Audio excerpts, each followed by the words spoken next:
guys, welcome back. So let me get straight to it. In today's video I just want to talk about the GNU government and whether it's actually worth anything. This is regards to the latest Firearms Amendment Bill. I'm sure you've heard about it. I'm sure you've heard about how atrocious and terrible it is. I'm not going to be talking about the bill itself, but just about how the bill plays into GNU politics and whether or not we actually get anything for this government of national unity, or whether it's just the ANC in another guise that's ruling this country.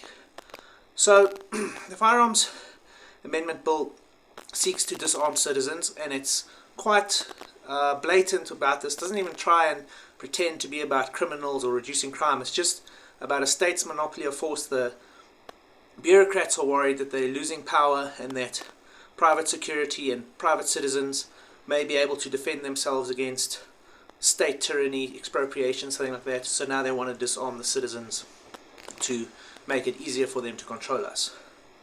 Well, that's what we know. What we don't know is how this plays in with the GNU. So the reason I made this video is because I want to bring your attention to something that was said when the GNU was founded in 2024. Just after the GNU was established, the following thing was said. Let me give it to you. So we have here in front of you the media statement on the Government of National Unity by a minister in the presidency. And the important point I want you to look at is this point here. On the setting of the government's priorities and programs of action, to give effect to the signed statement of intent as signed by the parties to the GNU, the Forum of South African Directors General, which is chaired by the Director General in the presidency, have undertaken work of analysing the manifestos of the parties in the GNU and will submit a proposal for consideration and adaptation to the Cabinet Lekgotla. What that basically means is that someone in the presidency is supposed to go through all the manifestos of all the GNU parties so that when legislation is proposed, it's legislation that's acceptable to all the parties in the GNU. But clearly, this hasn't happened because the DA is very blatant in their 2024 manifesto when they say, "We commit to firmly supporting responsible firearm ownership. South Africans' right to protect themselves and their families from violent crime must be defended." So that's right there in the DA's 2024 election manifesto. This bill is a direct violation of that. This bill seeks to take away our rights to defend ourselves and our family.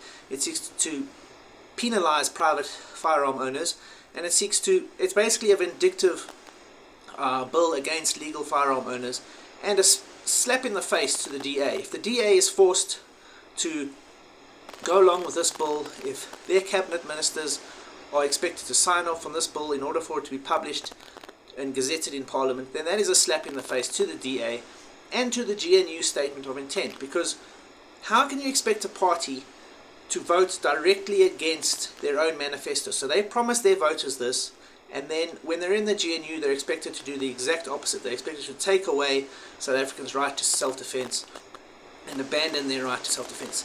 Now the DA has come out in opposition to this bill very strongly, and I really support that.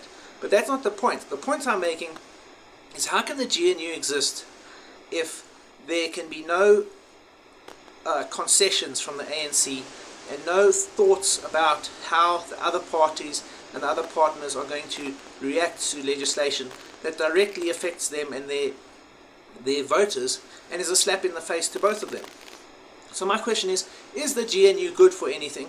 Has this legislation been discussed between John Steenhuisen and Cyril Ramaphosa at their GNU retreat?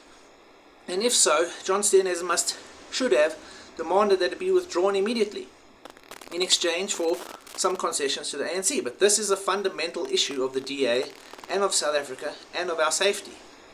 So if the GNU is worth anything, then this legislation, this bill, must be withdrawn before it goes to Cabinet, before it goes to the Portfolio Committee on Police, before it goes anywhere. Just from a point of view of, this bill will not pass, this bill will destabilize the whole GNU arrangement, let us withdraw it for the sake of South African safety and for the sake of the GNU.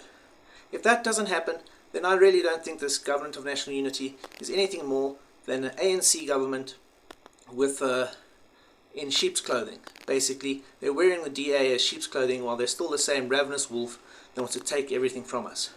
If you like this video, guys, please like and subscribe, and please share it on Twitter and any other forums. Thank you.